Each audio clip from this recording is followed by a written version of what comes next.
বক থাকতো, তার নাম ছিল ছুটকু। ওর মা ওকে খাবার খাওয়াতো। কিছুদিন পরে ও বড় হয়ে উঠলো। তারপর মা বলল, তুমি আমার কাছ থেকে দূরে চলে যাও, আর তুমি আমার কাছে থাকবে না। ছুটকু ওর মায়ের কাছ থেকে চলে গেল। তারপর নিজের খাবারই নিজে খুঁজতে লাগলো। তারপরে কিছু মাছকে দেখতে পেল, খাবার জন্য জিভ থেকে জল বেরিয়ে গেল। তার লম্বা ঠোঁট দিয়ে সেটাকে তোলার চেষ্টা করলো, কিন্তু তা পেল না।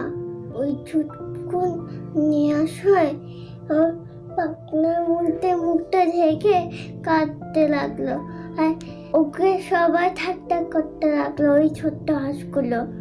তারপরে ওরা আনন্দ করে মাছগুলো ধরে খাচ্ছিল যাচ্ছিল, কিন্তু আর ধরার চেষ্টা করলো না। মাটিতে গিয়েই শুয়ে পড়লো।